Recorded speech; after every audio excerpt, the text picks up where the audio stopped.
मुकुंद जी मुंबई से। राधे राधे, प्रणाम गुरुदेव। महाराज जी, अगर कोई आत्मा प्रेत योनि में भटक रही है तो उसकी मुक्ति के लिए हम क्या कर सकते हैं? श्रीमद् भागवत तो गरज रही है। श्रीमद् भागवत का सप्ताह पारायण करवाओ किसी भी विद्वान ब्राह्मण से, जिसको भागवत उच्चारण का ज्ञान है। मूल पाठ करवा ले। मान लो विस्तृत रूप से नहीं है तो मूल पाठ की भेंट देकर और उसका संकल्प करवा कर पाठ करवा दो, उद्धार हो जाए। बिल्कुल ध्रुव सत्य। श्रीमद् भागवत सप्ताह तो गरज रही प्रेत योनि के उद्धार के लिए। बिल्कुल उसमें कोई परेशानी नहीं। अगर भागवत भी कराने की सामर्थ्य नहीं तो नाम जप करो, उसको प्रदान करो। नाम जप करके उसको भावना से करो तो भगवान तो देख रहे ना, नाम जप से उसका कल्याण हो जाएगा। समझ रहे जी। डॉक्टर निहारिका गौतम जी। महाराज जी, हम फिल्म बनाते हैं, साइकोलॉजिस्ट हैं। क्या बनाते? पिक्चर होती है ना महाराज जी, अच्छा। पिक्चरें बनाते हैं। ये इनका थोड़ा सा एक था। मैंने देखा है कि जब से बॉलीवुड मीडिया स्टार्ट हुआ है, जब से हमारे संतों का व्यक्तित्व नेगेटिव ही दिखाया जाता है, इसलिए हम हाँ, आज हमने भी एक प्रश्नकर्ता ने प्रश्न किया था कि हमारी जो नवयुवक पीढ़ी है वो बहुत बर्बाद हो रही है, इसका सुधार कैसे हो?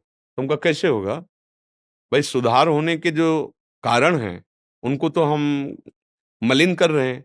शास्त्र और संत जन यही अध्यात्म को प्रकाशित करते हो। अध्यात्म से ही सुधार होता है, अध्यात्म से ही इंद्रियों को शासन में लेते हैं। अब इन्हीं को फेक साबित कर दोगे। मान लो ऐसा नहीं कि सत्य नहीं है और ऐसा नहीं कि फेक नहीं है, दोनों बात समझना। अगर असली नोट है तभी नकली बनता है, और नकली अगर है तो उसका असली है। अगर नकली कोई है तो उसका असली है। दोनों रूप होते हैं, तो या तो आप दोनों रूप दिखाइए। आप फेक ही फेक अगर, तो फिर ठीक नहीं रहेगा। ऐसा नहीं कि कोई संत वेश का दुरुपयोग नहीं करता, फेक रख करके उसका दुरुपयोग भी कर सकते। और ऐसा नहीं कि असली संत ही नहीं होते, भगवान की सृष्टि ऐसा नहीं है। अब जब दिखाया जाता है एकदम फेक ही फेक, तो जो नए बच्चे हैं उनको लगता है कि मतलब फ्रॉड ही है। तो फिर मतलब कैसे सुधार होगा समाज का? समाज का सुधार करने वाले संतजन, गुरुजन, महात्मा जन, अगर आज हमारे भजनानंदी संत अंतर ध्यान हो जाए तो जो लोग आप आचरण कर रहे हो ना, भ्रूण हत्या, गर्भ हत्या, व्यभिचार, शराब पीना, हत्या कर, फिर आप इसका परिणाम देख लो। आज जो भगवान के प्रेमी महात्मा जन एकांत क्षेत्र में बैठे कृष्ण कृष्ण गोविंद गोविंद राधा राधा, उसी का प्रभाव है कि राष्ट्र सुरक्षित है। आप सुख चैन से सांस ले रहे हो। नहीं तो आप फिर देख लेना, जब ऐसा नहीं रह जाएगा तो आप देख लेना। और आज जितना हमारे संत भगवान अंतर्धान होते जा रहे हैं और जितना संतों का स्वरूप गंदा प्रकाशित किया जा रहा है, हम ये नहीं कह रहे कि ऐसा नहीं हो सकता। कोई इस वेश का दुरुपयोग कर सकता है। ऐसा नहीं कि आपको जो पद मिला है आप ठीक है उसका निर्वाह कर रहे हो। कई हैं, एक ऑफिसर है जो अपने लिए प्राण देश के लिए समर्पित कर देता है अपने, और एक है अपने प्राणों के पोषण के लिए देश को बेचने की भी सोचता है। अलग अलग विचार हैं। तो ऐसा अगर आपको लगता है कि हमें दिखाना चाहिए, तो हमें लगता है पक्ष दोनों दिखाने चाहिए। अगर दोनों पक्ष दिखाएंगे तो समाज उसमें चयन करेगा। अगर एक ही पक्ष दिखाएंगे तो नई पीढ़ी है, फिर आप इसको किससे संभलवाएंगे? आप बताइए। टाकीज में बैठ के संभल पाएंगे, या शराब के ठेके में संभल पाएंगे, या जो नाच गाना होता है शराब पी के, क्या कहते हैं? हाँ वही, क्लब लब, इसमें संभलेंगे? संभलेंगे तो साधु समाज संभालेगी। अब संतों को तो हम ये नहीं कह रहे कि आपको नहीं दिखाना है, हम पक्का कहते दिखाइए। आप प्रश्नवाचक चिन्ह खड़ा कीजिए। जब तक सोना कसौटी में नहीं कसा जाता तब तक आभूषण लायक नहीं बनता। आप अपनी कसौटी में कसिए, और जो खरे उतरे तो आप उनको प्रकाशित कीजिए कि साधुता इसे कहते हैं, और आप उनको भी दिखाइए कि असाधुता इसे कहते हैं। कोई बात नहीं, आप दोनों में राइट है, आपका अधिकार है, आप दिखा सकते हैं। ये आप पे बनाना चाहते हैं नहीं, पिक्चर? हम तो पिक्चर लायक है, खुद पिक्चर है। इसलिए आए कह रहे हैं आपसे नहीं परमिशन लेना कि नहीं आपके नहीं, जीवन हम तो खुद पिक्चर है। ये चित्र कब उड़ जाए कुछ पता नहीं है। किडनी फेलियर आदमी बैठे, हम कुछ नहीं है। ये जो कुछ हो रहा है, ये प्रिया जो जगत मंगल के लिए करा रहे, ना हमारा स्वभाव है और ना हमारी सामर्थ्य। दोनों बात समझ लो। हमने हमारे जीवन में स्वभाव ऐसा नहीं रहा कि कोई हमारी तरफ प्रणाम करने आ रहा है और हम उसकी तरफ प्रिय दृष्टि से देखा हो, कभी नहीं। असंग एक भी मित्र पूरे जीवन में नहीं, 13 वर्ष से बाबा जी हैं, आज तक कोई ऐसा नहीं कैसे हमसे आके हाथ मिला दे कि हम आपके पुराने दोस्त हैं, एक भी नहीं। असंग जीवन, कि कोई भी न जान पावे कि हम कुछ आए श्री जी का नाम लेकर के उनके लिए जीवन निर्वाह। एक संत ने पूछा था कि आपकी आंतरिक वृत्ति क्या है, तो हम कहा कुत्ते को जैसे ना एक टुकड़ा डालो और डंडा दिखाओ, तो टुकड़ा डाला तो आ जाएगा, डंडा दिखाओगे चला जाएगा, फिर डालो ऐसे वो फिर आ जाएगा, फिर डंडे से भगा दो फिर आए, मतलब उसे माना अपमान छू नहीं गया है। ऐसे ही जीवन रहे, कभी कोई हमें जान न पाए कि हम संत हैं महात्मा है, पर भैया जिनके हैं अब वो करवा रहे हैं। जो ये जैसे प्रचार प्रसार है ना, कहीं कोई हमारा उद्देश्य नहीं है, श्री जी करवा रहे हैं। ये देखो, फूल में जब पराग आ जाता है ना, तो भंवरों के लिए निमंत्रण कार्ड नहीं भेजे जाते, अपने आप आ जाते हैं। ऐसे तुमको फिल्म बनानी नहीं पड़ेगी, तुम सब सहयोग करो इस बात का कि हम जो कह रहे हैं वो तुम चलो, तुम ही हमारी फिल्म होगे। आह, समझ रहे ना? तुम जितने सब हो, ये हमारा जीवन के प्रमाण बनोगे। आज शरीर रहे या न रहे, तुम प्रमाण रहोगे। हमारी जीवनी कागज में नहीं लिखी जाएगी, हमारी जीवनी तुम्हारे हृदय में लिखी जाएगी कि ये जीवन देखो हमारे गुरुजी ने जीवन दिया है। ये हमारी जीवनी होगी कि तुम्हें पढ़ना नहीं पड़ेगा, देखना होगा। देखो समाज को देखो, राधा राधा राधा राधा राधा, ये हमारी जीवनी होगी, ये हमारा फिल्म होगा। हमारे फिल्म के किरदार आप सब हो। यदि आप आचरण पवित्र रखोगे, नाम जप करोगे, भगवत मार्ग में चलोगे, तो हमारी फिल्म प्रकाशित हो गई, बन गई। उसको 4 लोग देखेंगे, भूल जाएंगे, लेकिन तुम्हारा आचरण तुम्हारे परिवार का उद्धार करेगा, तुम्हारे गांव का उद्धार करेगा। क्योंकि भाग तो हमें लगता है फिल्म बनाने से अच्छा है तुम अपने आचरणों को पावन करो और हमारी आज्ञा पे चलो, ये सबसे बड़ी बात होगी। क्यों सखी? जैसे आपकी इच्छा सर। नीरज मुदगिल जी, प्रियंका मुदगिल जी। महाराज जी, मैं भारतीय वायुसेना में कार्यरत हूँ। महाराज जी, मेरा एक प्रश्न है। गरीब और असहाय लोगों की मदद करते समय कुछ लोग ये कहते हैं कि वे अपने कर्मों का फल भोग रहे हैं और हम उनकी मदद करके प्रभु के विधान में विघ्न डाल रहे हैं। क्या है महाराज जी, ये सत्य बात है? मूर्खता है, मूर्खता है। प्रभु ने तुम्हें अवसर दिया है, सेवा करके अपना जीवन सुधार लो। आपके पास जो सामग्री है, जो बल है, जो सुख सामग्री है, उसको सार्थक कर लो। ऐसा नहीं कि कोई पानी में गिर के डूब रहा है तो तुम कह दो कि हाँ डूबने दो, नहीं तो भगवान के विधान में बाधा पड़ेगी। कूद पड़ो अपने प्राणों को न्यौछावर करके उसके बचाने के लिए। अगर ये विधान जैसा आप बोले, ऐसे विधान में तो घोर अपराध बन जाएगा। ऐसे माता पिता आगे पड़े पड़े रहने दो, क्योंकि फिर भगवान के विधान में हम बाधा क्यों पहुंचे? ये घोर मूर्खता, घोर मूर्खता है। यही तो मतलब बिना शास्त्र स्वाध्याय के, बिना भजन के बुद्धि थोड़ी पवित्र होती है। ऐसा नहीं है। हम प्राणपन से दूसरे को सुख पहुंचाने की चेष्टा करें, असफल रहे फिर प्रारब्ध को बोल सकते हैं कि हमने तो पूरा प्रयास किया किसको बचा ले, हम नहीं बच पाया तो इसके प्रारब्ध में था, भगवान का विधान था। पर जो हमारा प्रयत्न हुआ वो हमारे मंगल के लिए निश्चित हो गया है। वो हमारे हमको बचा लेगा, वो हमारा मंगल कर देगा। ये बिल्कुल मूर्खता की बात है, बिल्कुल मूर्खता कि इसमें 1% भी विचारणीय विषय नहीं, पूरी मूर्खता की बात है। फिर तुम्हारे ऊपर कौन कृपा करेगा? तुम्हारे ऊपर फिर तुम भी तो अपने कर्मों का भोग भोगोगे। फिर न प्रभु देखेगा और न कोई विधान देखेगा। फिर ये बहुत मूर्खता की बात है। ऐसा नहीं, मन वचन कर्म से परहित सरिस धर्म नहीं भाई, पर पीड़ा सम नहीं अघमाई। दूसरे को हित करने के बराबर कोई बड़ा धर्म नहीं है। कोई भूखा है, कोई प्यासा है, कोई बीमार है, ऐसी परिस्थिति है। यही ऐसी परिस्थिति वाले जो है ना, जैसे एक्सीडेंट हुआ, कोई रोड में तड़प रहा है, और तुम्हारा जब अगली बार होगा तो तुम भी तड़पोगे, कोई पानी देने वाला नहीं मिलेगा, क्योंकि तुम ऐसे विचार वाले हो। ऐसा नहीं, गाड़ी रोकिए, हो सके तुरंत उनको गोद में उठाइए, अस्पताल ले जाइए, पैसा लगाइए। वो भगवान देख रहा है, वो जब हिसाब देगा ना तो आप वास्तविक धनी हो जाओगे, वास्तविक आनंद। ये नहीं देखना कि मैं इस पर पैसा क्यों लगाऊं। जैसे मेरा भाई हो, अगर वो दशा जो प्राप्त है सामने वाले कि मेरा भाई होता, मेरा बेटा होता, मेरे बहनोई होते, मेरा रिश्तेदार होता, तो हम क्या करते? कूद पड़ते। ऐसे ही कूद पड़ना चाहिए। जो होगा वो बाद में देखेंगे, पहले गोद में लेके इसको दुख निवारण के लिए हम, वो पुलिस हमें करेगी क्या, ये हमें कुछ नहीं सोचना। हम बिल्कुल धर्म में ये विचार नहीं होता। ये स्वार्थ बुद्धि वालों का उपदेश है, इसलिए ऐसे विचारों का त्याग कर देना चाहिए, सुनना ही नहीं चाहिए। मूढ़ लोग हैं, जैसे किसी को भूत चढ़ जाए ना, कुछ भी बोलता है, ऐसे ही भूत चढ़ा हुआ वचन है जी। योगेश यादव जी, मेरठ से। श्री राधा। गुरुदेव, आपके चरणों में कोटि कोटि प्रणाम। गुरुजी, मैं खेती का काम करता हूँ। मेरे कारण मुझसे बहुत से कीड़े मर जाते हैं और कुछ ऐसी दवाइयां भी लगानी पड़ती हैं जिससे उन्हें मारना भी पड़ता है। मुझे बहुत दुख होता है। सब बोलते हैं अगर दवाइयां नहीं लगाएंगे तो फसल अच्छी कैसे होगी हाँ, महाराज ठीक जी। बात है। पर जो अतिथि सेवा और साधु सेवा और अन्य जीवों की सेवा बनती है ना, उससे उसके सारे दोष नष्ट हो जाते हैं। जैसे आपके घर में कोई साधु आ गया, कोई अतिथि आ गया, आप उसको भोजन पवाते हैं। इसके बाद फसल में बहुत से पशु-पक्षी दाना चुगते हैं। ऐसा नहीं है कि वो पूरी फसल आपको ही मिल जाती है। कुछ न कुछ पक्षी, पशु जो उसमें तो उससे सुकृत बन जाते हैं। अतिथि सेवा से संपूर्ण पाप नष्ट हो जाते हैं गृहस्थ के। इसीलिए गृहस्थ में सबसे बड़ा जो सुकृत माना गया है, वो अतिथि सेवा माना गया है। आए हुए कोई साधु महात्मा, कोई भूखे भोजन पवा दिया, कोई ऐसे हैं कि जिनको आटा चाहिए, थोड़ा आटा दे दिया। कोई मान लो अपनी सामर्थ्य के अनुसार ये जो दरवाजे पर आए हुए भिक्षुक जनों को दे दिया, उससे सारे उसके दुष्कृत नष्ट हो जाते हैं। वो जैसे अब सोहनी लगा रहे हैं, पोछा लगा रहे हैं, तो अनजाने में भी कुछ जीव मर जाते हैं उसमें। अब ये चेष्टा ऐसी है, अगर कोई कह दे बिल्कुल नहीं मरते तो ऐसा असंभव। सोहनी चाहे हम फूल झाड़ू ही क्यों ना लगा रहे हो, पर कोई न कोई जीव अंग-भंग हो जाता, बहुत कोमल अंग होते हैं उनके। अच्छा पोछा लगा रहे हैं, तो जरा सी असावधानी में 10-5 चींटी तो मर ही जाएँगी पूरे पोछा लगाने में। अब ये गृह सेवाएँ हैं।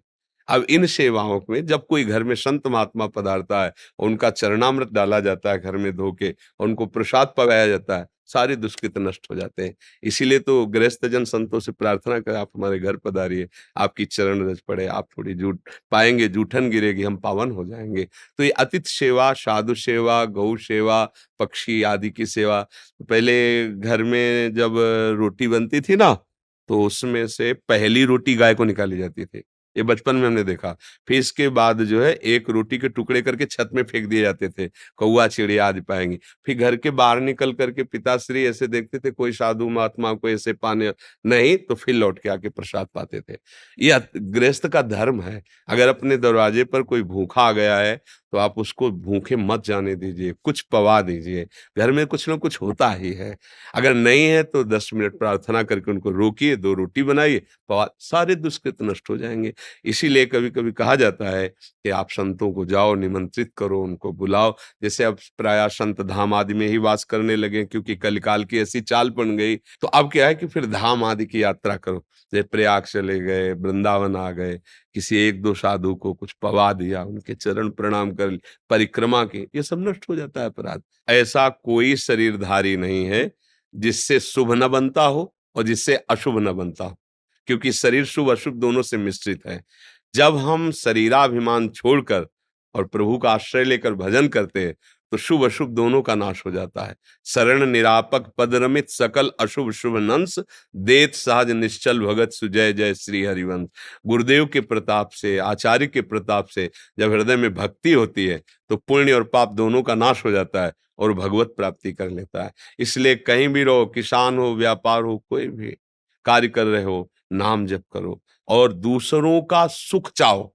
अगर सुखी होना चाहते हो तो गूढ़ बात है, दूसरों को दुखी करके कोई सुखी नहीं हो सकता।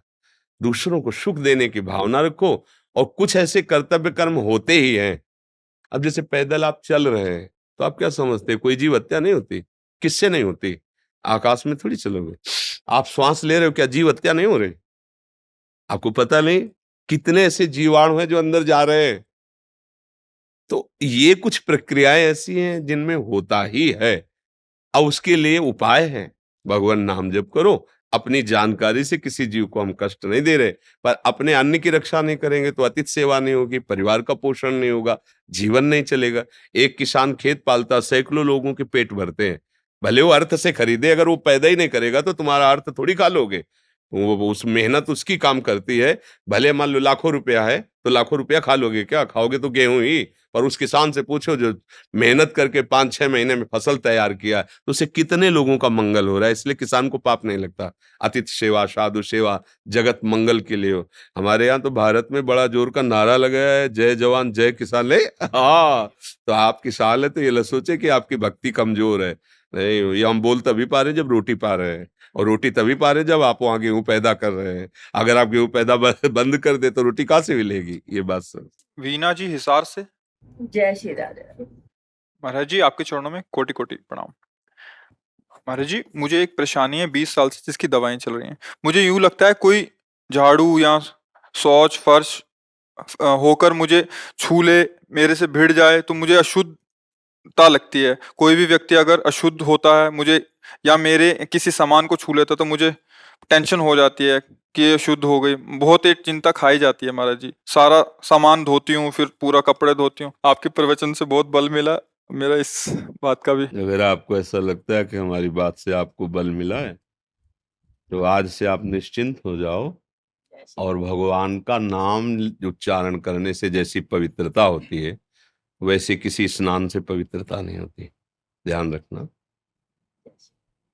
श्लोक है, अपवित्रः पवित्रो वा सर्वावस्थांगतो विवह यह स्मरेत पुंडरीकाक्षम सवाहे अभ्यंतरः शुचि। वेद का, शास्त्रों का श्लोक है कि जब हम बोलते हैं राधा कृष्ण, तो हम बाहर और भीतर दोनों जगह से पवित्र हो गए। कपड़े ज्यादा ये सब, ये बुद्धि है, बहुत फंसाती है माया में। अच्छा, रेशमी कपड़े में अंदर में प्लास्टिक की थैली में मल भर के दें तो आपको बोध क्या होगा कि आप बहुत बढ़िया पवित्र हो? लगेगा नहीं, है तो मलाई इसमें, तो इस पे घृणा क्यों नहीं होती? ये भी तो मलाई भरा है, यहाँ क्या भरा है? अभी ज्ञान नहीं हुआ है। हाँ, थोड़ी दिनचर्या में पवित्रता का इसलिए हम अनुष्ठान करते हैं कि हमारा मन प्रभु में लग जाए, पर दूसरों में घृणा पैदा हो, ऐसी पवित्रता किस बात की? पवित्रता का फल तो ये होगा कि सब में हम अपने प्रभु को देखने लगे। पर ये कौन सी पवित्रता है जिसमें हम दूसरे से कपड़ा छू जाए? तुम सोहनी छू जाने की, सोहनी झाड़ू अपवित्र चीज थोड़ी होती है। सोहनी तो छाती से लगा के हम प्रणाम करते हैं कि वो जगह को पावन करती है जहां प्रभु पधारते हैं। घर को ठाकुर का मंदिर मानो तो घर में सोहनी लगा रहे हो, घर में पोछा लगा, वो सब पावन करने वाली चीज। हमारी क्या है, बुद्धि थोड़ा सांसारिकता में फंस जाती है। हम लोग वैसे परेशान किए कि चाहे ठंडी हो चाहे बरसात हो, सब कपड़े धोने, अगर छू गया कोई ऐसे ऐसे। ये सब मायाकृत बुद्धि माता, इसका त्याग करो। जब तुम्हें ऐसा लगे मैं अपवित्र हूं तो जोर से बोलो जय जय श्री राधे, उसी समय पवित्र हो गए। शास्त्र प्रमाणित, ऐसा नहीं कि मनमानी करे भाई, तो शास्त्र प्रमाणित होना चाहिए ना। तो कह रहे अरविंदाक्ष प्रभु का भी नाम अरविंदाक्ष प्रियाजू भी, कमल नयन प्रियाजू भी है। अगर एक बार बोला राधा राधा कृष्ण कृष्ण, आप पवित्र हो गए, परम पवित्र, भीतर से भी और बाहर से भी। जल आदि में जो पवित्रता है, मिट्टी आदि में जो पवित्रता है, वो भगवान के द्वारा दी हुई है, लेकिन नाम में स्वाभाविक पवित्रता है। अहोवत सुपचतो गरियान यज्जिभ्याग्ये वर्तते नाम तुभ्यम। बहुत गंदा आचरण वाला है। अब उसमें तो जो भाव बनता है उसमें लिखा है कि कुत्ते का मांस खाने वाला चांडाल। अहोवत सुपचतो गरियान, वो बहुत बड़ा श्रेष्ठ माना जाएगा जब उसकी जिह्वा के अग्रभाग में भगवान का नाम होगा। अगर वो हर समय जपता है भगवान नाम, तो गरियान, वो बड़ा श्रेष्ठ है, प्रणाम योग्य है। ऐसा भगवान ने दिखा भी दिया राजसु यज्ञ में स्वपक्ष जी की पूजा करवा के, तो वो भक्ति में मस्त। तो मुझे लगता है सच्ची पवित्रता तो भगवत भाव है, और वो है नहीं। दूसरों में हम अपवित्र भाव देखते हैं, तो मुझे लगता है अभी ठीक नहीं है, इसको हटा देना चाहिए। और राधा नाम पर विश्वास करो, प्रभु के नाम पर विश्वास करो, शौच आदि जाओ तो पवित्र हो जाओ। इसके बाद कोई छू गया तो ये भाव नहीं रखना कि मैं पवित्र हो गया। नाम उच्चारण करें, हम कैसे अपवित्र हो सकते हैं? अच्छा, हम ये देखते हैं कि आदमी अपवित्र है, जब हम ये देखते हैं कि इस मंदिर में भगवान बैठे तो हम परम पवित्र हो गए, भगवान ने मुझे छू लिया, मेरे भगवान सब में बैठे, कोई परेशानी नहीं। अपवित्रता और पवित्रता ये भी एक मानसिकता है। थोड़े दिन इसको निर्वाह करो, ये मानसिकता ठीक हो जाएगी। पवित्रता का सही फल है कि शरीर से संबंध हट जाए, सब में भगवत भाव दिखाई देने लगे, निरंतर नाम जप होने। ये कोई खास बात नहीं, थोड़ा आगे बढ़ने की जरूरत है। अब इसमें मानसिकता मत लगाओ, नहीं बुढ़ापा है नहा नहा के परेशान हो जाओगे। मन है, बुद्धि है, बहुत परेशान कर देता है। चतुर्वेदी जी, श्री राधे। महाराज जी, मैं एक आयुर्वेदिक चिकित्सक अधिकारी हूँ भरतपुर में। महाराज जी, मेरा एक प्रश्न है। कर्म मार्ग, भक्ति और ज्ञान मार्ग में विरोधाभास देखा जाता है, परंतु किस मार्ग में चलने से? किसने कहा? किसने कहा? विरोधाभास कहाँ है? विरोधाभास तो संसार में, परमार्थ में तो विरोध शब्द है ही नहीं। ज्ञान, भक्ति और कर्म, ये तो एक ही बात को कहा जा रहा है अनेक शब्दों में। देखो तुम्हें हम बताते हैं, हमें बताना विरोधाभास कहाँ है। जब हम परमार्थ में चलने की बात सोचते हैं तो सबसे पहले हमें सत और असत का ज्ञान करना होता है। हमें क्या त्यागना है और क्या स्वीकार करना है, समझ रहे ना? इसे शास्त्रीय ज्ञान कहते हैं, इसे वैराग्य भी कहते हैं। जब हम सत को जाना तो असत का त्याग किया। अब जिस सत को जाना, अब उस सत से हमें प्यार करना है, तन्मय होना है, उसमें स्थित होना है, उसी को भक्ति कहते हैं, उसी की उपासना करते हैं। उपासना वाणी से होती है, शरीर की चेष्टाओं से होती है, मन के संकल्प से होती है। अब जब उपासना करके सत वस्तु में हमारी स्थिति हो गई, तब हम ब्रह्म स्वरूप हो गए। ब्रह्मविद ब्रह्मैव भवति। भक्त स्वरूप में माया, ब्रह्म ये सब भूल गया, एक रहे नंदलाल। एक ही रहा, उधर ब्रह्म रहा, इधर ठाकुर जी के स्वरूप में हमने स्वीकार किया, तो माया नहीं, ब्रह्म नहीं, नहीं जीव नहीं काल, अपनी सुधि नारे एक रहे नंदलाल। मुझे तो कोई भी विरोधाभास नहीं नजर। आपको आया क्या नजर विरोधाभास? जैसे प्रभु जी, जैसे ज्ञान नहीं है और कर्म करे जा रहे हैं, जैसे ये पंखा चल रहा है, इसको ज्ञान नहीं है कि मैं क्या कर रहा हूँ, मतलब ये तो बस चल ही जा रहा है, ये इसको पता पंखा चल रहा है, तुम कर पंखा थोड़ी हो। तुम तो विवेकवान हो, इसमें विवेक है क्या? इसका उदाहरण मत दो, इसका उदाहरण उससे नहीं लगे, बेमतलब मूर्खता वाली बात नहीं। पंखा और तुम में अंतर है। पंखा एक जड़ वस्तु है जिसको हम चलाते हैं, बिजली के पावर से ऑन ऑफ हम करते हैं। तो तुम पंखा थोड़ी हो, तुम तो विवेकवान व्यक्ति हो। अब उदाहरण दीजिए जिसके द्वारा कर्म होता है, तुम्हें समझाएं। अंतःकरण चतुष्टय होता है, मन, बुद्धि, चित्त और अहंकार। बुद्धि का कार्य होता है निश्चय करना, मन का कार्य होता है मनन करना, चित्त का कार्य होता है चिंतन करना, अहंकार का कार्य होता है क्रिया को स्वीकार करना, कर्ता भोक्ता भाव। ये मूल आत्मा की बात कह रहे हैं, अभी ज्ञानी की बात नहीं कर रहे हैं। अब हमें बुद्धि से निश्चय करना है कि किसे क्रिया विधान कहते हैं और किसे क्रिया निषेध कहते हैं। तस्मात् शास्त्रम प्रमाणम ते, कैसे जानोगे? तो सत्संग कीजिए, शास्त्र स्वाध्याय कीजिए, उससे पता चलेगा कि क्या कर्म करना चाहिए और क्या कर्म नहीं करना चाहिए। अब जब जान गए कि जो नहीं करना है उसका त्याग करना है और जो करना है उसकी उपासना करनी है, उसी में हमें अनुराग प्राप्त करना है, तो वही जो करना चाहिए उस कर्म को जब हम करते हैं तो हमारे अंदर का अहंकार निर्मल होता है। तब हमारा भाव खत्म हो जाता है कि मैं करता हूं। उसको दिखाई देता है कि तीनों गुणों के द्वारा गुणानुगुण वर्तन्ते मनुष्या पार्थ सर्वसा। अब वो उसके अंदर ज्ञान हुआ कि अभी तक जो मैं कर्म का कर्ता मानता रहा वो तो मैं हूं ही नहीं, ये तो हो रहा है। प्रकृति के तीन गुणों की प्रेरणा से, सात्विक राजसिक तामसिक गुण हो के प्रेरणा से कर्म हो रहा, मैं इसका दृष्टा हूं, मैं असंग हूं। अब वो ज्ञान में पहुंच रहा है, अब अपने स्वरूप में पहुंच रहा है। भक्त इसी को देखता है कि भगवान की कृपा, गुरुदेव की कृपा से मुझे सतमार्ग का ज्ञान हुआ। अब उन्हीं की कृपा से सतमार्ग का आश्रय लेकर आराधना करूं। मेरे में तो बल नहीं, अगर मैं करता होता तो पहले कर लेता, ये तो गुरु की कृपा। इसका भी अहंकार गलित हो गया। जहां अहंकार गलित हुआ, शुद्ध परमार्थ जागृत हो गया। अहंकार विमूढ़ आत्मा करता हमिति मन्यते, मैं ऐसा करता हूं, मैं ऐसा करूंगा, मैंने ऐसा किया, ये अहंकारी मूढ़ आत्मा का वचन है। इसमें विरोधवास कहाँ है? हमें विरोध बताओ। आपको लग रहा है विरोध? नहीं प्रभु जी। आप हमें बताइए। आप आए हो संशय निवृत्ति के लिए, तो आपके हृदय में कोई संशय नहीं रह जाना चाहिए इस विषय में। मतलब तीनों को लेके साथ में अपन चलें तो तीनों के साथ क्या भैया? जब हम आंख खोलते हैं, कुछ दृश्य देखते हैं, तो हमें एक एक आंख को थोड़ी आदेश देना पड़ता है। वो एक ही लक्ष्य होता है। लक्ष्य की तरफ चलो तो असत का त्याग, त्याग में जो अनुराग है, जिसे सत जाना, उसकी उपासना, तीनों बात एक ही तो है ना, अलग कहाँ है?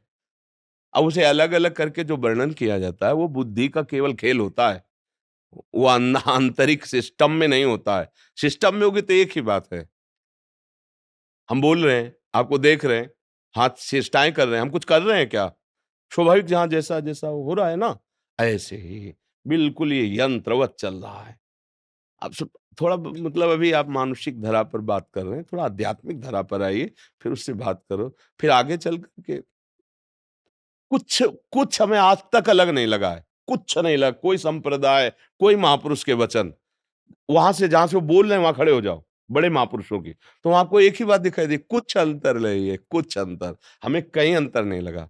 दोनों मार्ग के हम पथिक रहे हैं, ज्ञान मार्ग के काशी से और प्रेम मार्ग के वृंदावन के। दोनों दिव्य अपनी चरम सीमा का, अगर ज्ञान का तो बोध स्वरूप समुद्र है काशी विश्वनाथ भगवान का, और अगर प्रेम तो प्रेम समुद्र है वृंदावन। मुझे कहीं अलग नहीं लगा। आपको जब अलग लगे तो हमसे आके पूछ लेना कि यहाँ अलग लग रहा है, तो हम आपको बता देंगे। समझ में आ रहा है जी? महाराज जी, मेरा मन श्री जी कृपा से मानव हित में चिकित्सा कार्य करने में लगता है, परंतु भक्ति आप गुरुदेव के सानिध्य में रहकर करना चाहता हूँ। महाराज जी, दोनों चीज वही कैसे भक्ति हो संबंध है? जाएगी, बस यही बात है, वही भक्ति हो जाएगी। जब कोई मरीज आवे तो सबसे पहले प्राण प्यारे प्रभु दिखाई तो नहीं दे रहे, पर आप इस मंदिर में हो। जैसे हम अभी आपको भेजे, जाओ राधा वल्लभ मंदिर, तो आप पहली सीढ़ी को प्रणाम करोगे अगर श्रद्धालु हो। तो जब मंदिर में चढ़ते ना, वहां क्या है, वहां क्या है? बोले ये वो सीढ़ी है जहां से हम वहां तक पहुंचेंगे। समझ रहे हो? व्यक्ति का शरीर आया तुम्हारे सामने, वो सीढ़ी है जिसके हृदय मंदिर में भगवान विराजमान। अंदर से हाथ भले न जोड़ो, अंदर से। हाँ, बोलिए क्या बात? आपको प्रभु नहीं कहना है? हाँ, ये दवा लीजिए, ये ले। जितना आपको ज्ञान आयुर्वेद का मिला है, उसके अनुसार उसका स्वास्थ्य ठीक हो और अधिक से अधिक उसे सुख पहुँचे और उचित जो अर्थव्यवस्था, उससे उचित, ये आपकी भगवत सेवा हो जाएगी, ये आराधना बन जाएगी। मंदिर में बैठ के आराधना करना, वो भी एक आराधना है, और सब मंदिरों में बैठे भगवान की आराधना करना, तुम्हें तो बहुत बढ़िया अवसर मिला है। सैकड़ों रूपों में भगवान हरि आते हैं, आप उनको औषधि देकर मधुर वचन, देखो सबसे बड़ा क्या, आपको बिल्कुल चिंता नहीं कर, ये तो हमने सैकड़ों को ठीक किया है। आप बिल्कुल ठीक हो जाएंगे, औषधि बाद में, पहले आपके वचन। अच्छा, बहुत डॉक्टरों ने तो कहा ठीक, नहीं नहीं बिल्कुल ठीक हो जाओगे, अरे आप ऐसे ठीक हो जाओ। अब क्या हुआ, औषधि जो करेगी सो करेगी, आपके वचन ने उसके हृदय में एक शीतलता, एक विश्वास, एक पवित्रता भर दी। ये सबसे बड़ी डॉक्टरी है, किसी के आत्मबल को बंधाना। हाँ, नहीं नहीं बिल्कुल कोई खास बात नहीं, ठीक हो जाओगे आप। हाँ, थोड़ा परहेज कीजिए, थोड़ा औषधि लीजिए, ऐसा आप विशेष इसका चिंतन मत कीजिए। आप ऐसे एक मधुर वाणी, उससे उसके जो अंदर बैठा हुआ भगवान है ना, वो देख रहा है, आप उसको लक्ष्य करके बात कर, हाँ ठीक है, आप तो सदैव ठीक ही हो प्रभु, ये शरीर कभी ठीक होगा ही नहीं, ये शरीर कभी ठीक नहीं होगा, कभी नहीं होगा, मरेगा। इसका क्रम है, रोज को रोज बिगड़ता ही जाता है। नहीं, बाल्यावस्था से देखो अभी तक बिगड़ ही रहा है, बिगड़ता चला जा रहा है, आगे और बिगड़ जाएगा, और परिणाम इसका होगा कि एकदम छिन्न भिन्न हो जाएगा। पांचों तत्व तो अपने अपने में मिल जाएंगे, जल अग्नि वायु आकाश पृथ्वी सब अपने अपने मिल गए, और जो अविनाशी जीवात्मा है वो दूसरे शरीर में चला गया। अगर बात बना ले तो मुक्त हो गया, वो भगवान में लीन हो गया। तो आपके लिए तो बहुत बढ़िया उपासना है। अच्छा, जब मरीज नहीं आ रहे तो नाम जप कर रहे हैं, मरीज आए भगवान आए, कहना नहीं, ये व्यक्त नहीं किया जाता, वैसे ही बात करो जैसे बात करना है अपने स्वरूप में। वहाँ ठीक है, ऐसा ऐसा ऐसा कि एक आदमी 18 साल से डायलिसिस करा रहा था, वो बस ये सोच रहा था कब मरूं कब मरूं, और जब उसको हमारी बात सुनने को मिली ना तो आया, रो पड़ा, बोले अब मुझे कोई परवाह नहीं है, कोई परवाह नहीं, मेरी किडनी फेल है, डायलिसिस, अब मुझे कोई, क्या हुआ, क्या कोई औषधि मिल गई क्या?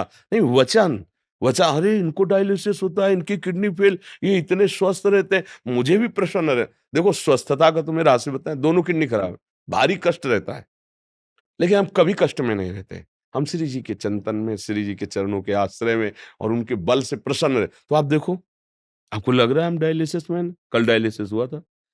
डायलिसिस के बाद जो कष्ट होता है वो वही जानता है जिसको डायलिसिस होता है। पूरी रात तड़पते रहते हैं, मतलब पानी पीना भी आंतों को बर्दाश्त नहीं होता जिस दिन डायलिसिस होता है। ऐसे अभी कुछ खाए पिए नहीं, सुबह से चल रहे, 1:30 बजे से दिनचर्या चल रही, कहते 2 पौने 2 घंटे सत्संग ये सब, और अभी कब कितने लोग हमें पता नहीं, जितने होंगे सबको प्रसन्न करना, सबको संतुष्ट करना है, प्रश्न उत्तर करना है। इसके बाद 9:30 बजे के बाद यहाँ जाए, बीच में कुछ खाना पीना नहीं, वहां जाएंगे, जो पाया सो फिर पढ़े, जहाँ लेटो तो फिर कष्ट। अगर इसको हम अभी चिंतन करें ना तो अभी सैया पे मिलेंगे, है? हम कई बार कह चुके, किडनी भी सोचती बुरी जगह फंस गई होगा। तो इसलिए मस्त रहना सीखो, हम भगवान के अंश है, अविनाशी अंश है। हाँ, शरीर को लेकर के तो फिर कभी कोई सुखी हो ही नहीं पाया, और प्रभु को लेकर कभी कोई दुखी नहीं हुआ। अविनाशी के बच्चा है, अविनाशी के पास जाना है, क्या फर्क पड़ता है जी। राजा प्रेम प्रकाशी जी, जयपुर से। राधे राधे श्री हरि। शेरविंश महाराज जी। महाराज जी, माता पिता की सेवा करने के बाद भी अगर अनुकूल व्यवहार नहीं हो तो पुत्र का क्या किसका कर्तव्य होना किसका चाहिए?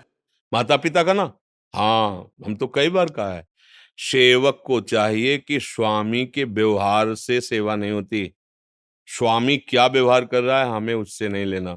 हमारा क्या कर्तव्य स्वामी के प्रति बस इतना ध्यान रखना है। हमसे सेवा में चूक यही हो जाती है कि हम अपने सेव्य से अपनी अनुकूलता चाहते हैं कि वो दुलार करके बोले वाह बेटा तेरे जैसा बेटा तो भारत में नहीं है। चाहते ना? अब वो जब गाली देंगे, आप उनके कपड़े धो रहे हो, आप सेवा कर रहे हो, वो आपको गाली देंगे, आपके प्रतिकूल व्यवहार करेंगे। जो सेवा नहीं कर रहा हो सकता है उसका पक्ष ले लें और आपका विरोध करें, फिर आप सेवा करो, तो आपकी बात बन गई। देखो सेवा धर्म कठोर है। सेवा धर्म सेवक सुख चाहे और मान भिखारी, बोले बिल्कुल गलत बात है। व्यसनी धन और शुभगति व्यभिचारी, बोले बिल्कुल गलत बात है। हम सेवक हैं। आप क्या व्यवहार करते थे माँ के साथ जब आप छोटे थे और हक देते थे, लघुशंका कर देते थे? कभी माँ ने शिकायत की क्या आप जवान अब हुए कि तुमने बच्चा बहुत सताया बचपन में, हम नए कपड़े पहनकर कहीं जाना चाहती तुम लघुशंका कर देते थे, शौच कर देते? कभी नहीं कहा। आज अब अवसर आपका है, आप भी कुछ मत कहो। वो कैसी भी परिस्थिति में आपके सामने हो, गाली दें, अपमान करें, कुछ भी कहें, हाथ जोड़ करके अंदर से भगवान से मनाओ कि मुझे सामर्थ्य दो कि मैं सेवा निर्दोष कर पाऊँ। नहीं तो हम सुबह से शाम तक तुम्हारी सेवा करें, छोटे वाले को सब देने के लिए तैयार हो और हमको गाल देख लो तुम। ये हम ऐसा नहीं, बहुत सावधान होकर भगवत भाव से करो, इसीलिए सेवा थोड़ा कठिन होती है। सेव्य अनुकूल रहे, फिर सेवा हो, बढ़िया है।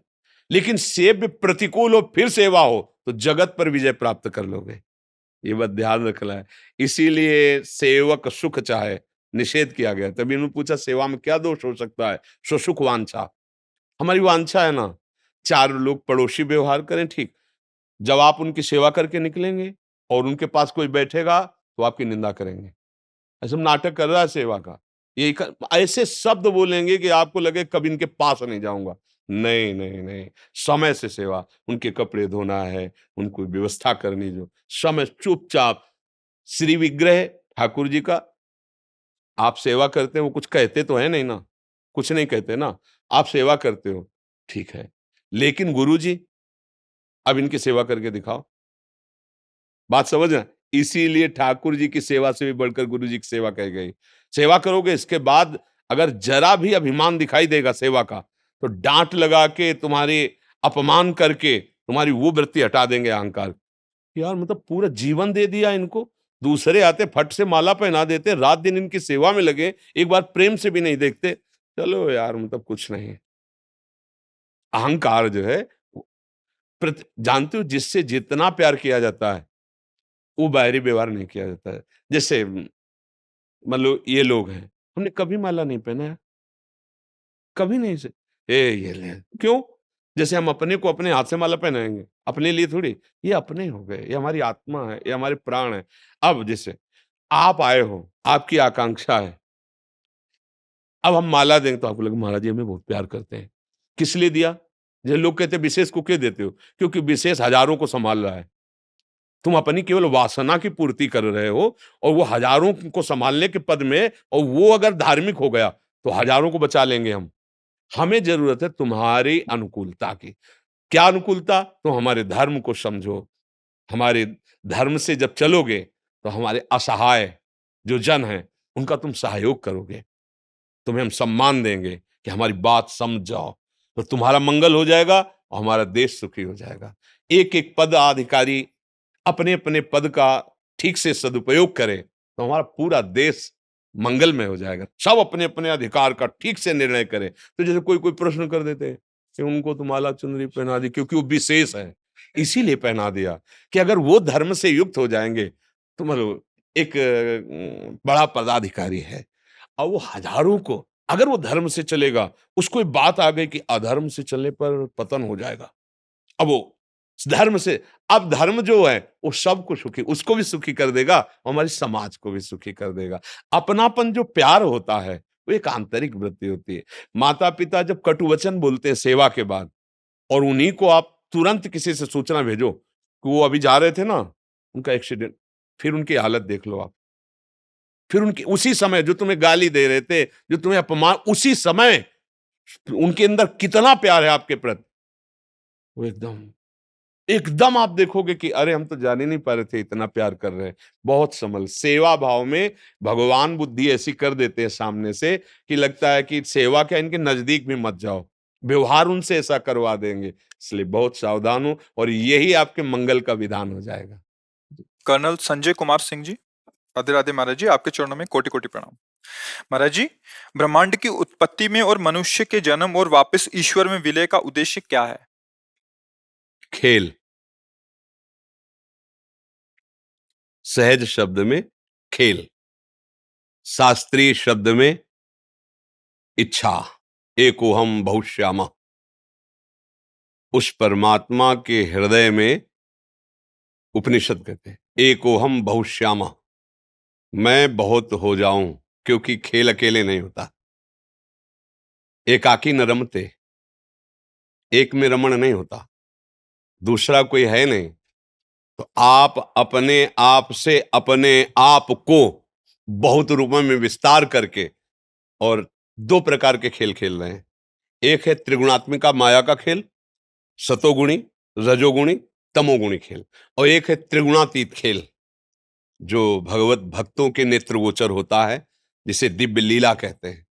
अब इस खेल में सबसे बड़ा जादू ये हुआ, इस खेल में पहुंचते ही अपने स्वरूप का विस्मरण हो गया, अपने स्वरूप का विस्मरण हो गया, क्योंकि भगवान की इच्छा ही माया है।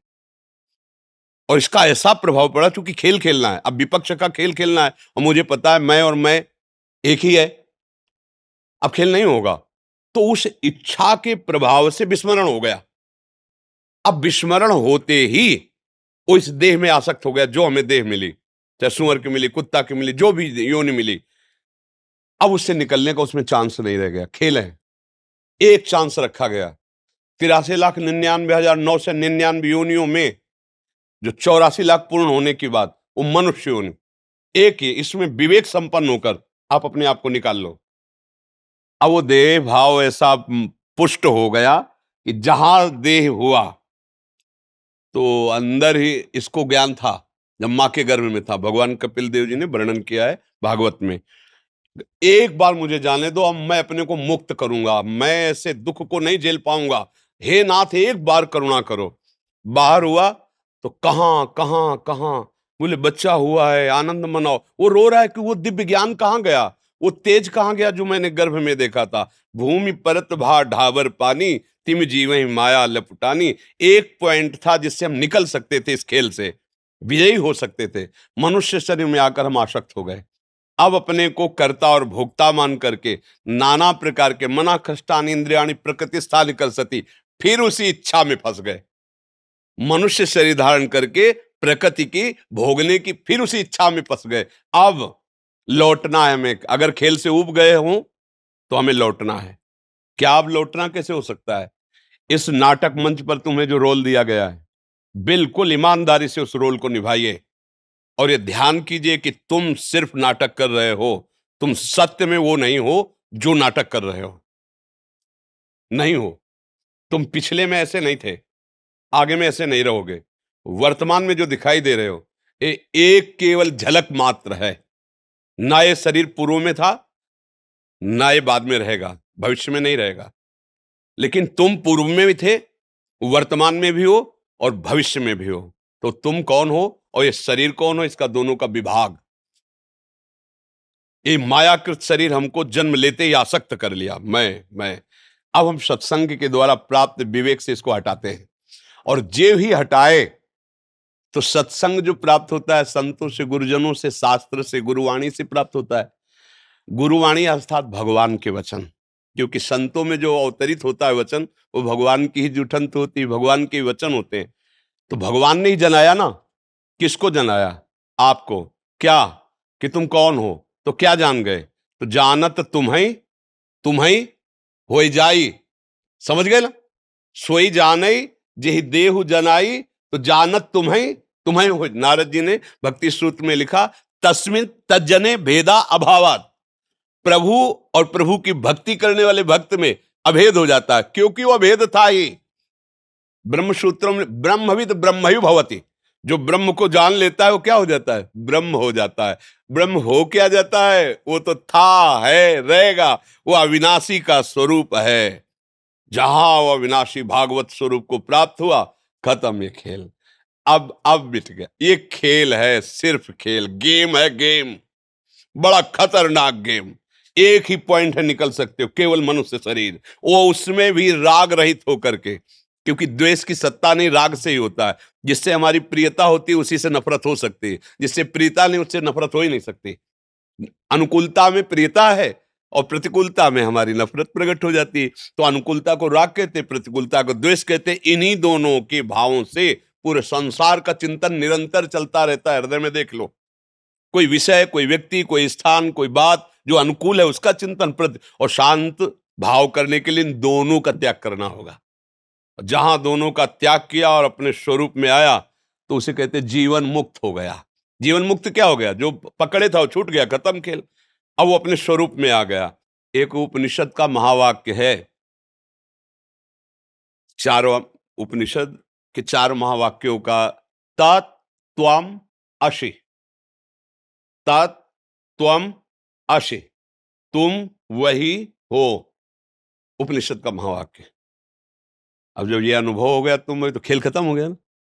एक शीशा के महल में आप खड़े हो तो आप जिधर देखोगे आप ही आप नजर आओगे ना। ये है ज्ञान। और भक्ति क्या करता है? अपने को भुला देता है, प्रभु की स्मृति में मगन हो तो जिधर देखता है उसे प्रभु नजर आते हैं। दोनों का काम एक ही होता है। ज्ञान क्या करता है? तू को भुला देता है, मैं में स्थित हो जाता है, अहम ब्रह्मास्मि। भक्ति क्या करता है? मैं को भुला देता है, तू में स्थित हो जाता है। तू मेरा प्राण, तू मेरा जीवन, तू मेरा प्रीतम। ब्रह्म नहीं, माया नहीं, नहीं जीव नहीं काल, अपनी सुध ना रही, एक रहे नंदलाल। एकमात्र श्याम सुंदर, एकमात्र जित देखो तित। आ गई स्थिति, एक में आ गई ना। अनेक में खेल है और एक में खेल समाप्त है। अगर खेल में तुम राजी हो तो भोगो, अगर खेल समाप्त करना चाहते हो तो एक में आ जाओ। वो एक है, एको ब्रह्म हो, द्वितीयो नास्ति, दूसरा है ही नहीं। ईशावास्य विदम सर्वम यत्किंच जगत्याम जगत, जितना तुम जगत देख रहे हो वो केवल ईश्वर ही है। यही तुम अनुभव कर लो, जीवन मुक्त हो जाओगे। वासना वासुदेवस्य वासितम भुवनत्रयम सर्वभूत निवासोस्मि वासुदेव नमस्तुते। वासुदेव की ही वासना से वासित स्वयं वासुदेव ही तले रूपों में है, ऐसा तुम जान जाओ तो दुर्लभ महात्मा हो गए। बहुनाम जन्मनावंते ज्ञानवान माम प्रपद्यते वासुदेवा सर्वमित समात्मा सुदुर्लभा। सब जगह वही, तो यहां कौन है?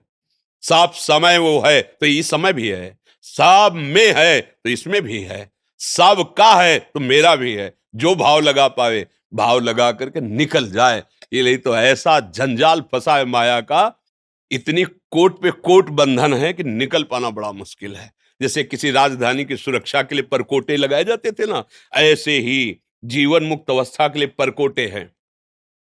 मेरा ही स्वरूप सुंदर रख करके आ जाता है वो, और इतना फंसाव में फांस लेता कि मैं और तुम, मैं भोक्ता तुम भोग्य, फंस गया। मैं स्वामी तुम सेवक, फंस गया। मैं पिता तू पुत्र, फंस गया। जब पूर्ण ज्ञान हो जाएगा तो न मैं न तू, जो है वो है। बस खत्म, खेल खत्म। बस खेल इतने में ही चल रहा था, समझ रहे ना? ये एक खेल है बस। अब खेल क्यों है, अब इस पर प्रश्न नहीं किया जा सकता। प्रभु के हृदय में इच्छा क्यों प्रकट हुई, वो सर्वतंत्र स्वतंत्र है, उस पर प्रश्न नहीं हो सकता। अब हमारा प्रश्न है कि खेल से निकलूं कैसे। बस ये गेम है, फंस गया, निकल जाओ। द्वार है एक, और आ गए हो, उस द्वार पर आ गए हो। बस हमारी दशा ये है कि जैसे 84 दरवाजे का एक महल हो ना, और आंखों से अंधे हो और एक ही दरवाजा खुला है, तो ऐसे ही तो ढूंढेंगे ना। ऐसे ढूंढते हुए पहुंचे तो जो दरवाजा खुला था उसमें लग गई खुजली, तो दोनों हाथ से खुजलाने लगे, पैर आगे बढ़ गए। अब फिर हाथ आगे आ गए, फिर राउंड पे राउंड। ये खुजली है विषय वासना, दुर्वासना मम सदा परिकर्षयंती। ये दुर्वास, जहां खुला द्वार मिला, साधन धाम मोक्ष कर द्वारा, पाई न जे परलोक सम्हारा, सो परत दुख पावई सुर धुन धुन पछताए, काल कर्म ईश्वरे मिथ्या दोष लगाए। वो शब्द स्पर्श रूप रस गंध रूपी खुजली लगी, खुजलाने में वो द्वार निकल गया, पूरा जीवन निकल गया। अब फिर 83,99,999 योनियों में एक भी योनि ऐसी नहीं जो मुझे भगवत प्राप्ति करा सके। फिर समय बर्बाद हुआ, फिर जब मिला तब फिर पता नहीं वो खुजली रहेगी कि नहीं रहेगी। अब खुजली मिटाने का समय आ गया है। अगर संत संग मिले, शास्त्र स्वाध्याय मिले, नाम जपने में रुचि लगे तो जान ले मेरा अंतिम जन्म है, क्योंकि भगवान ने अगर कृपा न की होती, जैसे हनुमान जी महाराज को देखकर विभीषण जी कह रहे अब मोहि भाव भरोस हनुमंता, बिनु हरि कृपा मिले नहीं संता। प्रभु ने कृपा की तभी हमें संत संग मिला। तो जो आपका प्रश्न है वो संत संग किए हो ये प्रमाण देता है। तो अब इसको उज्जवल बना लो, प्रकाशित कर लो अपने आप को। बिल्कुल जो अधिकार मिला है, जो पद मिला है, जो सेवा मिली, उसे पूजा मान लो और वो भगवान को समर्पित करते हुए हमारी देशभक्ति, जनभक्ति, एक कुत्ते की पूजा से भगवान मिल जाएंगे। नामदेव जी ले कुत्ते में भगवान की भावना करके घी चुपड़ी रोटी के लिए, तो वही विट्ठल भगवान। तो आप तो देश के लिए प्राण न्यौछावर किए हुए हैं। ये कोई साधारण भक्ति नहीं है। अपने प्राणों का, परिवार का, प्रियता और मोह छोड़ करके हमारे राष्ट्र के लिए, हमारे राष्ट्र के जन जन की सुरक्षा के लिए आप हैं। इसलिए आपकी भक्ति कमजोर नहीं है। बस नाम जब करते उसे भगवत समर्पित कर दे, यही आपकी भगवत प्राप्ति का हेतु हो जाएगा। यही जैसे बहुत सुंदर आपको स्वांग मिला और कर दिए तो डायरेक्टर आपकी पीठ ठोकेगा और आपके मनोचित। तो हमारे जो डॉक्टर जगन नाटक वैभवा गोपाल शास्त्र नाम में भगवान का, ये उन्हीं का है। वो पीठ ठोक देंगे, आओ अब तुम्हें हम जीवन मुक्त करते हैं और अपने समीप रख लेंगे। जैसी भावना करोगे वैसा आपको सुख प्रदान कर देंगे। अच्छा, आप इधर ही सेवारत हैं मथुरा में ही, तो आपका सत्संग सुन एक माला ला के आप और सखी को एक चुनरी श्री जी की प्रसादी लाकर, भाई श्री जी की प्रसादी है, संभाल के रखिए। हमारी लाडली जी की प्रसादी चुनरी है।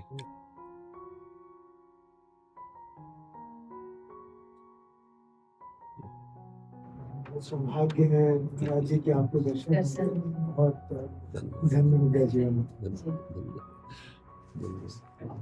नीलेश जी महाराष्ट्र से, महाराज जी आपके चरणों में कोटि कोटि प्रणाम। गुरुदेव, आज की युवा पीढ़ी अध्यात्म के बजाय पश्चिमी सभ्यता संस्कृति को बढ़ावा दे रही है। हमें क्या करना होगा कि वो भारतीय संस्कृति सनातन धर्म के प्रति जो हम गौरव महसूस देखते हैं, जो हम सुनते हैं, जो हम बोलते हैं, उसी का चिंतन होता है। जो हम चिंतन करते हैं उसी का संकल्प बनता है। जो संकल्प बनता है वैसी क्रियाएं होती हैं। हमारा देखना, सुनना, बोलना सुधरना चाहिए। अगर देखना, सुनना, बोलना नहीं सुधरा तो हमारा चिंतन जो होगा वो गलत होगा, और गलत चिंतन में हमारा आहार और विहार दोनों गलत हो जाएगा। आहार मांस, मदिरा, अंडा, ये सब खाना पीना, अभक्ष्य पदार्थ। विहार परिस्त्री गमन करना, गंदे आचरण करना। ये कैसे हुआ? पहले देखा, सुना, बोला, चिंतन किया, संकल्प बना, क्रिया हुई। मूल से सुधार हो जाए। हम गंदी बातें देखें ना, गंदी बातें सुने ना, गंदी बातें बोले ना, तो हमारा चिंतन शास्त्र सम्मत होने लगे तो संकल्प अच्छी क्रियाओं का बनेगा। अब गलत संकल्प बन रहा है और कलयुग भगवान की कृपा से वैसे ही सहयोग मिलता चला जा रहा है। ये दोस्ती करना कोई निषेध नहीं है, लेकिन दोस्ती को व्यभिचार रूप दे देना, गंदा आचरण रूप दे देना, ये तो कहीं हमने आज तक नहीं पढ़ा कि एक दोस्त दूसरे के जीवन का नाश करे। हम कह रहे कि बच्चे बच्चियां परस्पर दोस्ती करें, कोई निषेध नहीं है। एक स्कूल में जब पढ़ते तो बच्चियां भी पढ़ती थी, बच्चे भाई बहन की तरह खेलते कूदते, स्कूल गए, पढ़ा लिखा, घर आ गए। आज का क्या चरित्र हो रहा है? देखना, सुनना, बोलना बिगड़ गया हमारा। हम बाहर का दृश्य देखने लगे, धर्म विरुद्ध आचरण। छोटे छोटे बच्चे, मन इंद्रियों पर काबू करने की बात तो बड़े बड़े साधकों में भी फिसलन होती है। वो तो जानते नहीं कि मन इंद्रियों को कैसे काबू किया जाता है। अब मोबाइल का जमाना है, जो चाहो सर्च करो, देखो, फिर वैसे ही वार्ता, फिर वैसे ही सुनना, उसके इतने बॉयफ्रेंड, उसके इतने गर्लफ्रेंड, और फिर वही चिंतन, वही आचरण। अब बदल गया जीवन। गंदा आहार, गंदा चिंतन, अब कभी सुधरने के चांस मुझे बिल्कुल नहीं दिखाई दे रहे। क्योंकि सुधरना तभी हो सकता है जब शास्त्र स्वाध्याय हो, सत्संग हो, अच्छे जनों का संग हो, हमारा चिंतन शास्त्र सम्मत, संत सम्मत हो, आचरण भागवतिक हो, व्यवहार में रहते हुए भी, अब उसे उपहास माना जाएगा। अगर बड़ा भाई घर में प्रवेश करता था और छोटे भाई की बहू सेवा में होती थी, ऐसे खास के तो वो इतना किए हुए, उसका वस्त्र बिना, हमने सुना है माता वगैरह से कि देखो ये छोटे भाई की बहू है, कपड़ा भी नहीं छूना चाहिए, पाप लगता है। ऐसी शिक्षा जहां, वहां गर्लफ्रेंड बॉयफ्रेंड, वहां और एक चला है लिव इन रिलेशन। अब हम क्या इस पर बोले, क्या बोले, हम बोलने लायक नहीं रह गए, इस पर क्या बोले। जो हमारी धर्म की नींव है उसको तो नष्ट कर दिया गया। वर्ण संकरता बढ़ेगी, व्यभिचार बढ़ेगा, इंद्रियों का इस तरह से मनोरंजन। अब ब्याह होगा तो धैर्यवान हो पाएगा ना पुरुष ना स्त्री, तो व्यभिचार प्रवृत्ति, पूरा परिवार नष्ट हो गया। उनको लगता है कि हमारा परिवार सज जाएगा, हम वो प्रेम विवाह कर लेंगे, हम ये कर लेंगे, वो कुछ नहीं, परिणाम देखना, कुछ नहीं, परिणाम देखना। परिणाम शब्द है नाश, क्लेश, अशांति, दुख, हानि, इसके सिवा नहीं है। धर्म का मान नहीं हो रहा, धर्म शास्त्रों का स्वाध्याय नहीं हो रहा। अगर संत वाणी सुने भी तो क्यों में है। अरे बच्चा जैसे टीचर की बात मान करके ही सवाल हल करना सीख जाता है, ऐसे वचनम करिष्ये तो में, आप जो बोल रहे हो मैं मानता हूं, और सिद्धांत के अनुसार शास्त्र सम्मत बात हम अगर स्वीकार करके चले तो वस्तु का अनुभव हो जाएगा। ये परमात्म ज्ञान, ये परमात्मा वस्तु ऐसी थोड़ी है कि बर्फी है 100 ग्राम खरीदा, तुम्हें खवा दिया, तुम्हें अनुभव में आ गया। तो ये आचरण विहीनता, जो दृश्य हम देख रहे हैं, जो हम सुन रहे हैं, जो हम बोल रहे हैं, वो ये हमारा चिंतन बन रहा है। वही तो आज क्या देखा जा रहा है, क्या सुना जा रहा है, क्या बोला जा रहा है। ऐसे ही विपक्ष में भी मान लो जो स्त्री शरीर में, वो भी सब भाव को देख रहे हैं, वो भी वैसी मानसिकता, क्योंकि मन बुद्धि तो रचना सबकी, शरीरों का निर्माण अलग अलग भले है, लेकिन है तो तत्व वही ना। तो वैसे ही आसुरी प्रवृत्ति बढ़ती चली जा रही। तो भाई इस पर तो तभी सुधार हो सकता है। काफी ऐसे नवयुवक भाई हैं जो सुधरना चाह रहे हैं और सुधर रहे हैं। अगर वो संत वाणी सुने, शास्त्रों का स्वाध्याय करें, थोड़ा संयम नियम से चले, तो सुधार हो सकता है, अन्यथा नहीं हो सकता, नहीं हो पाएगा। अब आज शराब तो एक ऐसे घर घर चल पड़ी है। हमारे समय में गांव में अगर कोई एक शराब पीता था तो 50 लोग उसकी निंदा है, अरे शराब पीता है। अब घर घर में पिता पुत्र गिलास लड़ा के पी रहे, तो रोके कौन। अच्छा, शराब का मतलब है बुद्धि को मलिन कर देना, बुद्धि का मलिन हो जाना। सब कोई जानता है, ऐसा नहीं कि ना जानता हो। आप ठीक से ड्राइविंग नहीं कर सकते, आप घर में ठीक से व्यवहार नहीं कर सकते, आप ठीक निर्णय नहीं कर सकते, आपकी बुद्धि ऐसी हो जाती है। हमने तो मार्ग में देखा है, तो कई बार उदाहरण होता है कि एक नाली थी परिक्रमा मार्ग, तो वो बार बार ऐसे सोच रहा था, तो खड़े होकर लगा कि मतलब कोई जीव जंतु रखे, सांप वगैरह। तो फिर वो देखा, बार बार टांग ऐसे उठाता, छोटी सी नाली, और उसे लांघने की कोशिश करता, नहीं उसी में गिर गया। तब पता चला शराब पी है, इसलिए ऐसी हालत है। तो क्या वो आपको सुख पहुंचाएगी। इसके बाद जो हमारा निर्णय बुद्धि का मलिन निर्णय होता है, ये बड़े बड़े हिंसा, बड़े बड़े व्यभिचार, ये सब ये तभी रुक सकते हैं जब धर्म से चला जाए। और आज धर्म का नाश करने वाली बातें हैं, धर्म पे चलने वाली बातें नहीं। नहीं, अगर हम अपना संभलें तो हम दूसरे को क्या संभाल सकते हैं। तो ये संभलना तभी हो सकता है जब हमें पता चले गलती को गलती माने। तब हम गलती को गलती नहीं मान रहे ना, गलती को मनोरंजन मान रहे हैं। आज के बच्चे कहते हैं हम स्वतंत्र हैं, बच्चे बच्चियां हम जो चाहेंगे करेंगे, तो मम्मी पापा हो बस ठीक है, इतना ठीक है, अब हम अपनी जिंदगी देख लेंगे। और फिर जब जिंदगी ऐसे गर्त में फंसती है जहां फोन से भी नहीं कह सकते, ऐसे गर्त में फंसती है, बस उनको भी एक ही रास्ता, विनाश, दूसरा कोई रास्ता नहीं रहता। इसलिए बहुत प्रार्थना है, मतलब आप नवयुवक हैं, ऐसी हमारी समाज सुरक्षा के लिए प्रश्न करते हैं, धन्यवाद है।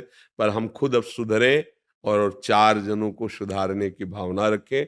जब तक स्वयं नहीं सुधरा जाएगा तब तक बात नहीं। बकाया इस जगह हम दुखी हो जाते हैं क्योंकि हमारी बात कितनी सुनोगे तुम, लेकिन मोबाइल जेब में है, उसकी बात तुम ज्यादा सुनोगे।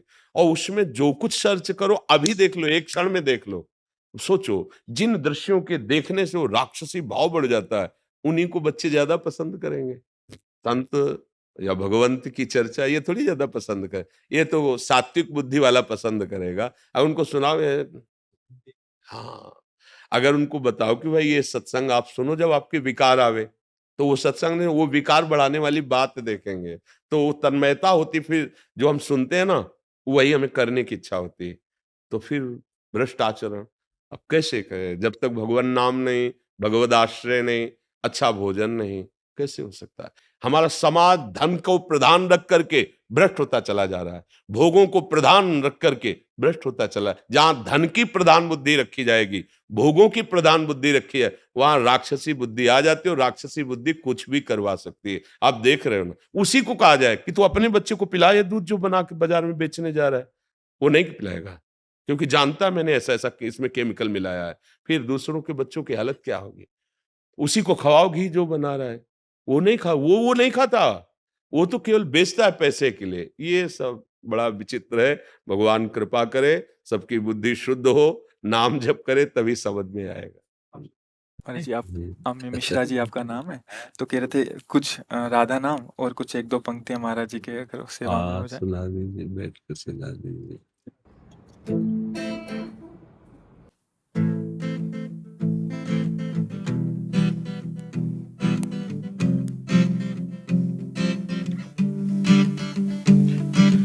अंत में एक दिन रैन बसेरा उठ जाएगा साधु रे, बड़े जहाज भी तिनके जैसे डूबे पल में साधु रे, जितना भी है पास समय तू राम नाम भज साधु रे, बड़े भागमान उस तन मिलता व्यर्थ गवाना साधु रे, राधा राधा भज साधु रे, राधा राधा भज साधु रे, बड़े भागमान उस तन मिलता व्यर्थ गवाना साधु रे, राधा राधा भज साधु रे, राधा राधा भज साधु रे, बड़े भागमान उस तन मिलता व्यर्थ गवाना साधु रे, साधु रे, बड़े भागमान उस तन मिलता व्यर्थ गवाना साधु रे।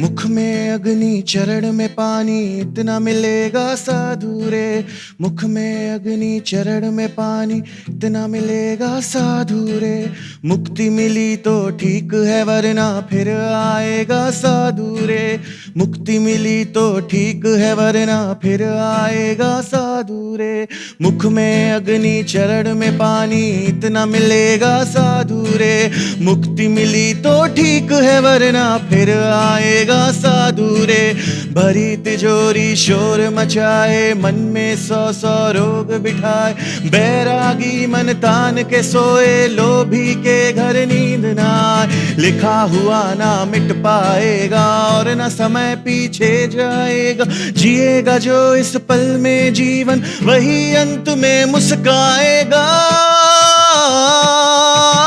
अंत में एक दिन रैन बसेरा उठ जाएगा साधु रे, बड़े भागमान उस तन मिलता व्यर्थ गवाना साधु रे, राधा राधा भज साधु रे, राधा राधा भज साधु रे, बड़े भागमान उस तन मिलता व्यर्थ गवाना साधु रे, साधु रे, बड़े भागमान उस तन मिलता व्यर्थ गवाना साधु रे। हाँ, एक मिनट राधा राधा जैसे विराग से बने, केवल राधा राधा राधा। श्री राधा राधा राधा, श्री राधा राधा, श्री राधा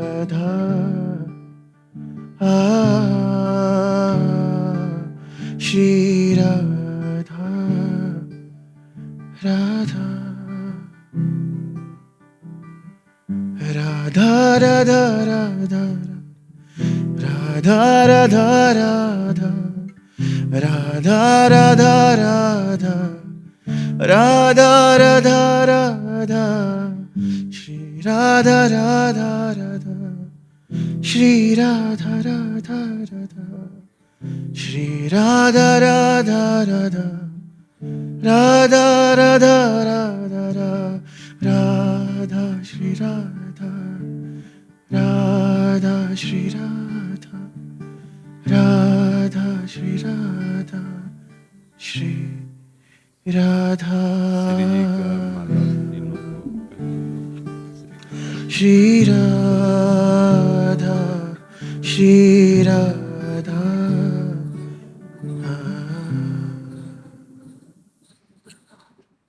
परम पावन श्री वृंदावन धाम में जितनी बार राधा नाम लिया अमोघ है। हाँ, कोई व्यसन मत करना, कोई गंदे आचरण मत करना, प्रभु के आश्रित रहो। जो आपको जैसे संगीत सेवा है, ये भी भजन है। देखो आज इसी के बल से आप सामने बैठ करके राधा राधा गए ना। तानसेन जब अकबर के सामने गान करते ना, तो अकबर वाह, और कहते तुम्हारे जैसा विश्व में कोई आलाप लेने वाला और स्वरों का ज्ञाता नहीं। तो कहा कि नहीं सरकार, नहीं ऐसा मत कहिए। अभी आपने सुना नहीं, हमारे गुरुदेव श्री स्वामी हरिदास जी हैं, उनके मैं तुच्छ सेवक हूँ। तो उनका बुलाओ सभा में, बोले नहीं, वो आप बादशाह मुल्क के हैं, लेकिन अनंत मुल्कों के बादशाह के वो सामने गाते हैं बिहारी जी महाराज के सामने। बोले और बोले हम सुनने के इच्छुक हैं। बोले बादशाह के रूप में नहीं, आप साधारण वेश में चले और छुप के सुने फिर आप। तो स्वामी जी महाराज बिहारी जी को जब भाव से गान, ऐसा लगता अमृत की वर्षा हो रही, प्रेमामृत बरस। तो उसको रहा नहीं गया। अकबर ने कहा वाह वाह वाह, ऐसा अद्भुतानंद। स्वामी जी एकदम तानसेन से इशारे से पूछा कि वाह वाह तो बिहारी जी बोलते हैं, आज इधर से कौन आवाज आई? तो उनका क्षमा हो, अकबर सम्राट आए हैं, सामने आए चरणों। तो उनका जो आज पद गाया हमारी वाणी में न लिखा जाए, क्योंकि हम केवल बिहारी जी को सुनाते हैं। संगीत भगवान की प्रसन्नता के। नारद जी बीणा लिए रहते, कोई करताल, कोई मंजीर, कोई मृदंग, कोई ढप। आपको जैसे भगवान की प्रसन्नता ही मनुष्य जीवन का परम लाभ।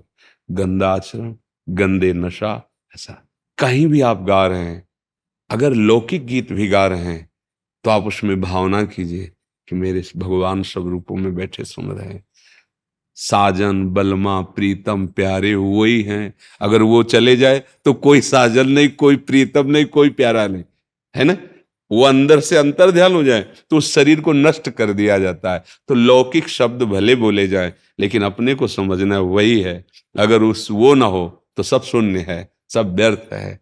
अच्छे आचरण करो, नाम जप करो और संगीत को साधना समझो। एकांत में बैठकर अभ्यासरत रहो, चाहे जितना इसका ज्ञान हो जाए। अभ्यास फिसला तो गया, रोज अभ्यास। हमने जब काशी में थे तो देखते थे कि पंखे की ध्वनि और उनके गले की ध्वनि, तो पंखा कोई वाद्य यंत्र थोड़ी, लेकिन चला दिए और उसमें बहुत बड़े वो मतलब गायक हमें वो युगल किशोर जी ले गए थे। वो दिन भर अभ्यास करते रहते और जब सभा में पहुंचते तो उनकी आवाज, उनका संगीत। तो ये अभ्यास ही होता है। विद्या, कोई भी ज्ञान, कोई भी संगीत, ये आपकी साधना है। जैसे साधु अपने संयम नियम से रहता है, ऐसे आपको भी रहना है। अगर ब्याह हो जाए तो एक पत्नी व्रत, या है तो एक पत्नी व्रत, शराब नहीं, मांस नहीं, ये प्रमाद स्थिति नहीं। 4 दिन की जिंदगी आपने गाया आपने गाया। तिजोरी का माल तिजोरी में रखा रहता है, नींद नहीं आती। और अगर राग रही तो चद्दर तान के सोता है, मस्त रहता है। वही जीवन जो गाया ना, वही जीवन में आ जाए ना, तो आप ऐसे ही साधु हो, इसी कपड़े में साधु हो। कोई नशा तो नहीं करते, करना भी नहीं, क्योंकि जहां मान सम्मान मिलता है ना, गान बजा, तो रजोगुण छा जाता है, फिर लोग पार्टी हो सब। ये नहीं, अगर बचोगे तो इतना ही नहीं है, और आगे है। वो बड़ा कृपाल है, वो कहाँ खड़ा कर सकता है जहां से सब नमस्कार करें। ऐसा प्रभु को साथ लेके चलोगे तो जीवन मंगलमय हो जाएगा। सत्य को साथ लेके चलोगे तो आनंदित हो जाओगे। भगवान की कृपा है आपके ऊपर, तब आप आए हैं, धाम आए हैं, आपसे वार्ता हो रही है। ये तो काहे को, बाबा जी से क्या मतलब है, ले ये भगवान की कृपा। तो आप अच्छे बनो, ठीक है। श्री हरि, जय जय श्री हरि।